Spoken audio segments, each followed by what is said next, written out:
Hello everyone, मैं आपकी mentor विजेता सिंह। मेरे साथ बिजनेस स्टडीज के चैप्टर नंबर 3 क्लास 12 में स्टार्ट करते हैं वीडियो नंबर 2।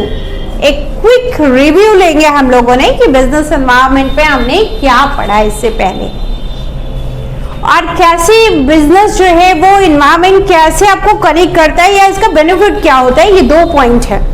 पहला इंट्रोड्यूस मैंने किया था कि बिजनेस एनवायरनमेंट का मीन्स कि हमारे सराउंडिंग में जो भी चीजें हैं बिजनेस से रिलेटेड वो सबकी सब इंटरनल या एक्सटर्नल आपके बिजनेस को कहीं ना कहीं टच करते हैं, कनेक्ट करते हैं। कैसे समझोगे आप लोग कि डिमांड है, सप्लाई है, या जिस सिटी में आप रहते हैं उस सिटी का माहौल बिजनेस के लिए कितना बेहतर है, वहां पे ट्रांसपोर्टेशन कैसा है, वहां की सर्विसेज कैसी है, पब्लिक की डिमांड क्या है, टेक्नोलॉजी कैसी है, ये तमाम चीजें कहीं ना कहीं एनवायरनमेंट पे डिपेंड करेंगी। बिजनेस के एनवायरनमेंट पे डायरेक्टली जुड़ेंगी या फिर इनडायरेक्टली जुड़ेंगे। इसके अलावा हम लोगों ने क्या पढ़ा था कि गवर्नमेंट कोई पॉलिसी बनाती है तो उसका भी कहीं ना कहीं इफेक्ट कहाँ आता है, आपके सारे के सारे बिजनेस पे पड़ेगा। तो इस तरीके से हम लोगों ने पढ़ा कि बिजनेस में जीएसटी अगर गवर्नमेंट लगा रहा है तो जीएसटी या फिर टैक्सेशन अगर कम हो रहे हैं या ज्यादा हो रहे हैं, या फिर पब्लिक का टेस्ट। आज की डेट में हम लोग ग्लोबलाइजेशन की एंट्री यहाँ पे हो रही है तो अब बिजनेस का ट्रेंड क्या होगा, बिल्कुल मॉडर्न हो जाएगा। एक तरीके से डिमांड चेंज हो रही है। और याद रखेंगे कि पहले प्रोड्यूसर बेस्ड था बिजनेस, लेकिन अभी कैसा हो जाएगा, तो अभी कस्टमर के टेस्ट पे चला जाएगा पूरा का पूरा बिजनेस। पहले जो प्रोडक्ट बनते थे वो बिक जाते थे, लेकिन अभी ऐसा नहीं होने वाला है। नया इन्वेंशन आ रहा है। आइए कनेक्ट होइए मेरे साथ फटाफट। और आप सारे बच्चे अगर मेरे पढ़ाने का मेथड अच्छा लगता है तो आप ज्यादा से ज्यादा शेयर करें ताकि जल्द से जल्द मैं और बेहतर कोशिश करूं और आप भी जुड़े रहिए मेरे साथ। B continue now. The feature of new economy policy 1991। अब देखिए यहाँ पे 1991 को मैंने फोर्सफुली बोला है कि रिफॉर्म्स का मतलब क्या होता है। गवर्नमेंट ने कुछ न कुछ बदलाव किए होंगे, कुछ नई पॉलिसीज लेकर आई होगी गवर्नमेंट मार्केट के अंदर। और इकोनॉमी पॉलिसी की बात हो रही है। इकोनॉमी का मतलब जो डायरेक्टली आपकी इकोनॉमी को जोड़ेगा। 1991 से पहले हमारे यहाँ लाइसेंसिंग सिस्टम था इंडिया के अंदर। यहाँ पे सब कुछ कोटा होता था कि अगर आपको राशन खरीदना है तो आपको एक फिक्स अमाउंट में ही राशन दिया जाता था और वो एक कोटा अलॉट होता था राशन का। वहीं पे जाइए, आपको चीनी लेना है तो आप 5 kg, मान लीजिए आपके घर का पैकेज था तो बस 5 किलो ही चीनी मिलेगा। कैरोसिन ऑयल लेना है तो कोटा पर जाइए। काफी रिस्ट्रिक्शंस थे बिजनेस के। और इसकी वजह से इकोनॉमी कैसी थी, तो हमारी इकोनॉमी पूरी की पूरी इंडिया की सेगमेंट इकोनॉमी थी। सेगमेंट का मीन्स होता है बहुत धीमी गति से अगर किसी चीज में इंप्रूवमेंट हो रहा है या तो नहीं हो रहा है, यानी जीडीपी क्या होगा, बिल्कुल कम हो जाएगा। तो यहाँ पे 1991 में गवर्नमेंट ने कुछ नए बदलाव किए। रिफॉर्म्स का मतलब बदलाव। अब देखिए बदलना हर किसी को पड़ता है। गवर्नमेंट सेक्टर पूरी तरीके से हावी था इंडिया के अंदर लाइसेंसिंग लगा के, तो उसमें भी बदलाव की बहुत बड़ी जरूरत थी। अगर बदलाव नहीं होगा तो आपके पास फॉरेन इकोनॉमी नहीं होगी। और अगर किसी कंट्री का डेवलपमेंट करना है तो आपके पास हर कंट्री की करेंसी का होना और मल्टीपल बिजनेस का होना, मल्टीपल चॉइस का होना, यानी ग्लोबलाइजेशन का होना, it's compulsory need of the business. तो that is the 3 major component of element of new economy policy. यहाँ पे गवर्नमेंट ने 3 नई इकोनॉमी पॉलिसी को लॉन्च किया। First one is liberalisation, second privatisation and third is the globalisation. What is the meaning of the liberalization? Liberalisation का मतलब क्या हुआ? आप में से हिंदी वाले भी बच्चे होंगे जो मुझे सुन रहे होंगे। यहाँ पे मैंने बताया कि गवर्नमेंट ने इससे पहले हमारे यहाँ लाइसेंसिंग सिस्टम होता था, कोटा सिस्टम होता था 1991 से पहले। और इकोनॉमी की कंडीशन बहुत धीमी थी, या तो गतिहीन थी या बिल्कुल जीडीपी था ही नहीं। आपकी नेशनल इनकम नहीं थी। और इनकम का सिनारियो कैसा था, तो डिपेंड करता था कि जो प्रोड्यूसर बनाता था वो सामान इजीली बिक जाता था। लेकिन अभी चेंज हुआ, यहाँ पे गवर्नमेंट ने देखा कि पूरी दुनिया आगे जा रही है और हम वहीं ठहरे हुए हैं। अच्छा, इसमें एक कहानी भी है, अगर आप लोग वीडियो स्किप नहीं करेंगे तो मैं उसको सबसे बाद में सुनाऊंगी। और ये कहानी आपसे हर कंपटीशन में पूछेगा।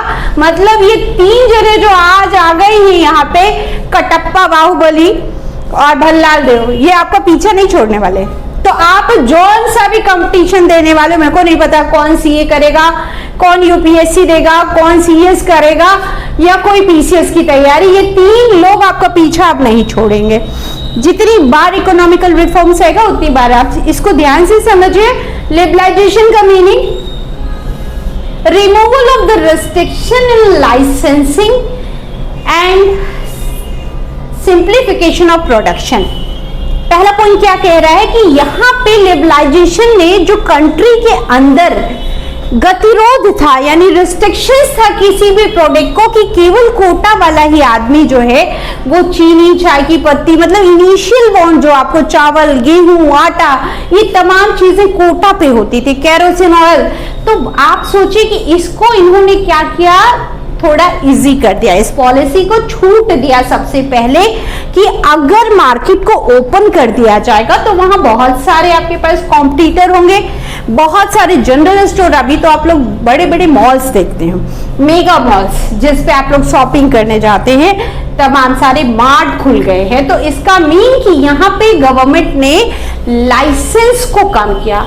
अब एक और चीज, आप लोग तुरंत मुझसे आर्ग्यू करोगे, यहाँ पे क्वेश्चन एनालाइज कर लोगे कि मैम कुछ चीजों पे तो लाइसेंसिंग है। हाँ, तो कुछ चीजों पे लाइसेंस है, कहाँ पे है, केवल कुछ आर्म्स उन्होंने रख लिए अपने पास, पेट्रोलियम रखा है अपने पास, एटॉमिक एनर्जी रखा है, मेडिकल यानी आपके ड्रग्स की चीजें, और कुछ ही चीजों पे आर्म्स हो गए, वेपन्स हो गए, इन्हीं चीजों पे रिस्ट्रिक्शंस है, बाकी को इजी कर दिया। बाकी पहले क्या था कि बहुत सारी जगहों पे कोटा होता था, लेकिन इस रिफॉर्म्स के आने के बाद उन्होंने इसको घटा के पहले 12 कंपोनेंट किए, फिर 8 कर दिए, और अकॉर्डिंग टू टाइम ये गवर्नमेंट चेंज करता रहता है अपनी पॉलिसीज को। पहला पॉइंट, लाइसेंसिंग को रोका जाएगा।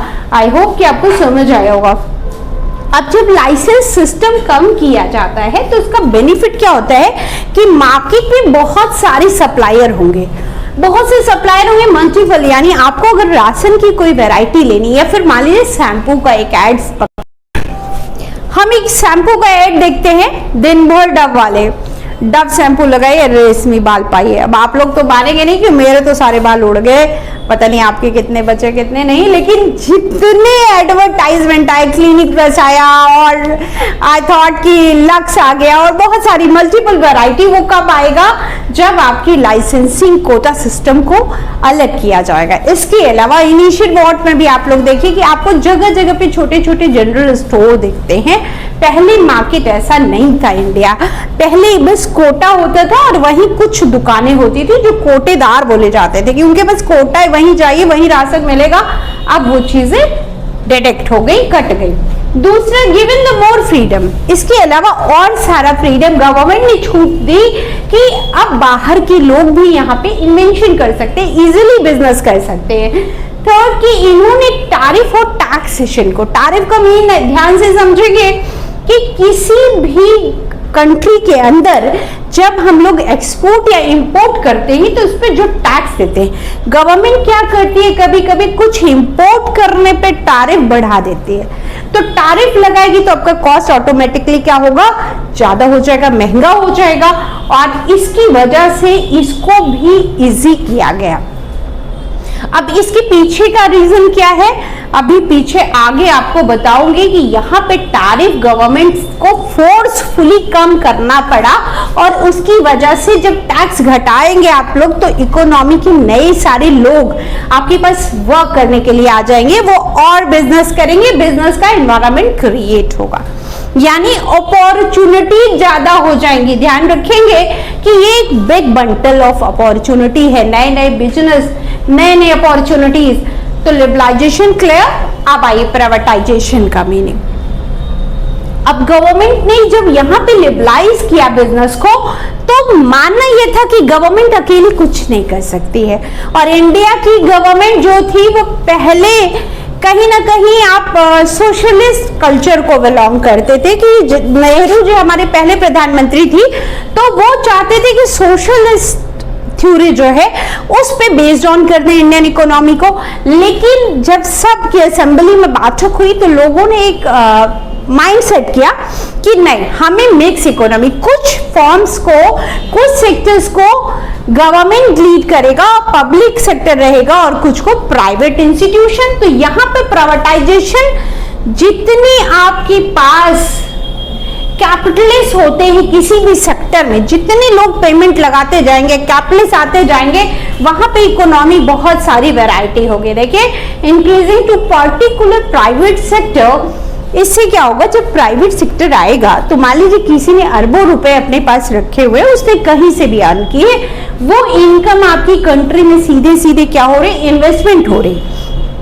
और जब इन्वेस्टमेंट होगी, कोई फैक्ट्री लगी या कोई प्लांट लगा, तो बहुत सारे लोगों के लिए क्या होगा, जॉब की अपॉर्चुनिटीज होंगी, मेजर डेवलपमेंट के चांसेस होंगे। मान लीजिए स्कूल बन रहे हैं या बिल्डिंग्स बन रही है या हॉस्पिटल बन रहे हैं, तो आज इंडिया के अंदर आप लोगों को मैक्स हॉस्पिटल भी मिलता है, फोर्टीज भी मिल रहा है, और वही दूसरी तरफ गवर्नमेंट के भी तो तमाम हॉस्पिटल है आपके पास। तो इससे क्या हुआ कि गवर्नमेंट कुछ काम खुद कर रही थी, लेकिन उसने कहा कि अगर हमारे पास इंडस्ट्रियलिस्ट होंगे, बड़ी बड़ी इंडस्ट्रीज होंगी, प्राइवेटाइजेशन होगा, तो डेवलपमेंट क्या होगा, कंट्री का बहुत तेजी से होगा। और इसी डेवलपमेंट के लिए इन्होंने लिबरलाइजेशन को सबसे पहले ऑन रोल किया। इसके बाद पॉइंट नंबर 2 क्या बोल रहा है, sale of the securities to the public sector to private sector. यहाँ पे देखिए, पब्लिक सेक्टर को भी इंट्रोड्यूस किया एंड प्राइवेट सेक्टर को, कि गवर्नमेंट अकेले डेवलपमेंट नहीं कर सकती थी, क्योंकि उसके पास इतनी बड़ी जो है कैपिटल नहीं थी। 1947 में इंडिया जब ब्रिटिश रूल से बाहर आया, तो अब सोचो कि इंडिया की इकोनॉमी पूरी तरीके से क्या थी, वॉस थी, पूरा खत्म हो गई थी। आपके पास सारी नहीं सोर्स ऑफ इनकम, सब का सब ब्रिटिश लेके चले गए थे। तो वहां से जब सेगमेंट इकोनॉमी होता है, तो गवर्नमेंट के भी सिर्फ कुछ ऑप्शन होते हैं कि रेलवे अपने पास रख लिया गवर्नमेंट ने, जहां पे बहुत दिनों के बाद कोई पैसा आएगा, यानी आपको ग्रोथ तो करना है, लेकिन उसमें ग्रोथ ना के बराबर, तो ऐसी चीजों में गवर्नमेंट खर्च करेगी, और जहां पे मुनाफा तुरंत हो सकता है वहां पे प्राइवेट सेक्टर प्रॉफिट मोटो अर्न करेगा, तो वो प्राइवेट सेक्टर को इंट्रोड्यूस करेंगे। इससे कंट्री का डेवलपमेंट बहुत तेजी से होता है। पॉइंट नंबर 3 देखिए, reducing no of the industries and sector serve from the public sector. कुछ ऐसी इंडस्ट्रीज बनाई गई थी, जैसे टाटा ने पहली जमशेदपुर में आपकी आयरन फैक्ट्री लगाई थी, और इंडिया की सबसे पहली फैक्ट्री वही मानी जाती है। तो आपके लिए ये भी एक एज इट इज कि आप एग्जाम्पल के फॉर्म में रखेंगे कि जमशेदपुर में पहली आयरन इंडस्ट्री लगी थी इंडिया में, और उसको किसने लगाया था, तो टाटा फैमिली ने लगाया था। और टाटा फैमिली यहाँ की ऐसी कॉर्पोरेट इंडिया की फैमिली रही कि एक तो इंडिया पे जब भी इकोनॉमिकल क्राइसिस आया किसी भी टाइप का, वहां पे उन्होंने बहुत बड़ा आपको गवर्नमेंट को फंड किया है, बहुत बड़ा सपोर्ट किया। अभी कोविड-19 में भी हम लोगों ने देखा कि टाटा ने लगभग 1500 करोड़ रुपीस का शायद जो है अप्रॉक्सीमेटली, डेटा मुझे एग्जैक्टली नहीं है कि 100 दिया है, 1500 करोड़, तो उन्होंने 1500 करोड़ जो दिया था कोविड-19 में, वो एक बहुत बड़ा अमाउंट था। तो इस तरीके से कि उन्होंने प्राइवेटाइजेशन का पहले प्रॉफिट अर्न किया, और जब भी कंट्री को जरूरत हुई तो वहां पे डेवलपमेंट के साथ साथ उन्होंने सपोर्ट भी किया। तो इंडस्ट्रीज और एक बिजनेस का जब अपॉर्चुनिटी क्रिएट होती है, तो बहुत सारे लोगों के लिए जॉब वैरायटी होगी, जॉब सिक्योरिटी होगी, मैक्सिमम अपॉर्चुनिटीज होगी, और डेवलपमेंट भी होगी। इसमें एक और पॉइंट आप लोग देखिएगा, यहाँ पे मैंने नहीं लिखा हुआ है, ध्यान में रखेंगे कि जब भी कैपिटलिस्ट थ्योरी की बात होती है, क्योंकि आज वर्ल्ड की नंबर 1 इकोनॉमी अगर कोई बना हुआ है तो यूएसए बना है, और यूएसए का मॉडल क्या है, तो कैपिटलिस्ट थ्योरी है। और कैपिटलिस्ट का मतलब क्या होता है कि वो प्राइवेटाइजेशन पे बहुत ज्यादा जोर देते हैं कि जहां पर भी प्राइवेटाइजेशन होगा वहां पे डेवलपमेंट का रेशियो बहुत ज्यादा है। अब हम लोग बार बार कहते हैं कि यूरोपियन कंट्रीज आगे जा रही हैं, इंडिया बहुत धीमी प्रोग्रेस कर रहा है, तो इसके पीछे बहुत सारे रीजन है, कोई एक रीजन नहीं है। ठीक है, तो इस पे कभी और बात करेंगे। आगे आइए, ग्लोबलाइजेशन।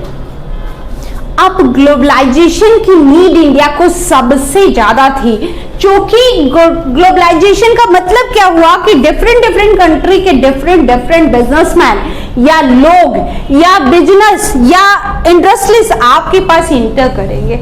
अगर मान लीजिए मेरे हाथ में ये मार्कर है, तो मार्कर बनाने वाले पहले कुछ लोग इंडिया में थे, लेकिन आज की डेट में बहुत सारे आपके पास। देखिए, ग्लोबलाइजेशन की एंट्री हुई तो एक तो डोमिनोज का पिज्जा, मैकडी का पिज्जा, ये सब बर्गर आप लोगों ने बहुत ज्यादा एनहेंस किया।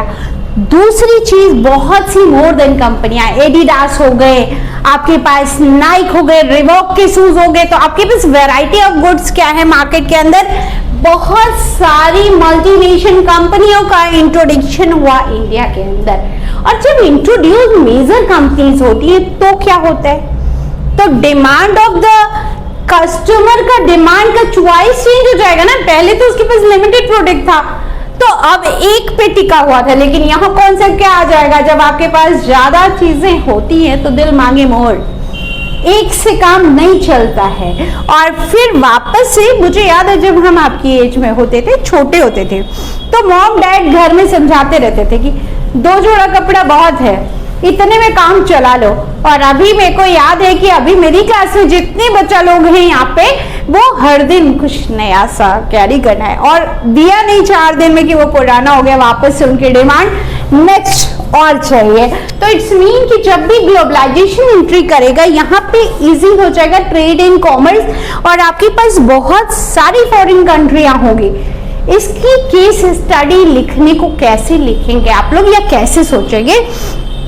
एक कार का एग्जांपल लेते हैं कि आज की डेट में कार बहुत ज्यादा डिमांड है, मार्केट में हर कोई चाहता है, थोड़ा पैसा आ गया तो एक लग्जरी सी गाड़ी खरीद लेते। तो कार में पहले हमारे पास वैरायटीज नहीं थी, लेकिन अभी इंडिया के अंदर क्या है, मुझे तो नाम भी पूरे नहीं याद है, आप सब बहुत अच्छे से जानते हैं कि आपके पास बहुत सारे वर्जन है। टाटा जो इंडिया का प्रोडक्ट है तो वो तो है ही, मारुति आ गया, हुंडई आ गया, और न जाने कितना, और लग्जरी कारों में तो नाम ही बताने वाला नहीं है। तो जितने ब्रांड्स आए, इनका इंट्रोडक्शन कब होगा, जब ग्लोबलाइजेशन आएगा।